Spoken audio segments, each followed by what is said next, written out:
आणि आता या क्षणाची एक मोठी बातमी। उद्धव ठाकरे यांनी मुंबईमधल्या शाखा प्रमुखांना मार्गदर्शन केलंय। मुंबई महानगरपालिकेवरती भगवा फडकवण्यासाठी कामाला लागा अशा सूचना सुद्धा देण्यात आल्या। संघटना बांधणी करणं अत्यंत महत्त्वाचं आहे। प्रत्येक शाखेमधील शाखा प्रमुख ते गटप्रमुख आणि पोलिंग एजंट पर्यंतची कार्यकारिणी सुदृढ, कार्यक्षम आणि अभ्यासू असणं आवश्यक असल्याचं सुद्धा उद्धव ठाकरेंनी म्हटलंय। मतदार यादीचं परिपूर्ण वाचन प्रत्येक गटप्रमुखानं आणि त्या यादीच्या पोलिंग एजंटनं आतापासून करणं गरजेचं आहे। मतदार यादीमध्ये किमान 300 घरामधल्या मतदारांना भेटा अशा सूचना सुद्धा उद्धव ठाकरेंनी आजच्या बैठकीमधून दिलेल्या आहेत।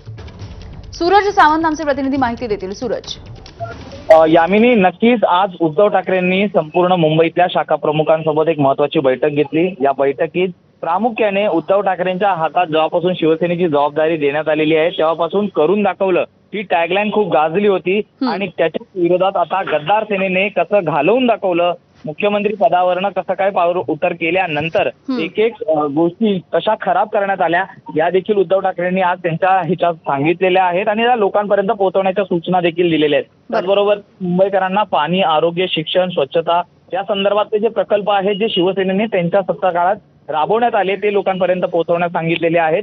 30 वर्षापासून एक कार्यक्षमपणे उद्धव ठाकरेंनी संपूर्ण गोष्टी चालवलेल्या आहेत। या सगळ्या सूचना दिलेल्या आहेत। त्याचबरोबर 300 मतदारसंघातल्या 300 घरांपर्यंतची बांधणी ही करण्याच्या देखील सूचना दिलेल्या आहेत आणि आतापासूनच मतदार यादी याची वाचन करून पोलिंग एजंट पासून गटप्रमुखांना, विभाग प्रमुख, शाखा प्रमुख या सर्वांनाच विशेष सूचना देखील देण्यात आलेल्या आहेत। त्यामुळे एकूणच आजच आपण पाहिलं तर उद्धव ठाकरेंनी शिवसैनिकांना, शाखा प्रमुखांना महानगरपालिकेच्या अनुषंगाने कामाला लागण्याच्या सूचना देखील दिल्याचं कळतं। धन्यवाद सूरज माहितीसाठी।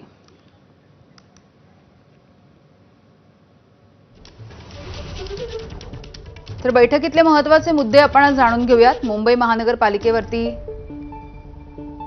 भगवा फडकवण्यासाठी कामाला लागा अशा सूचना देण्यात आल्या। संघटना बांधणी अत्यंत महत्त्वाची आहे, त्यामुळे प्रत्येक शाखेमधल्या शाखा प्रमुख ते गटप्रमुख आणि पोलिंग एजंट पर्यंतची कार्यकारिणी ही सुदृढ ठेवा, कार्यक्षम आणि अभ्यासू असणं आवश्यक आहे अशा पद्धतीच्या सूचना सुद्धा आजच्या बैठकीच्या माध्यमातून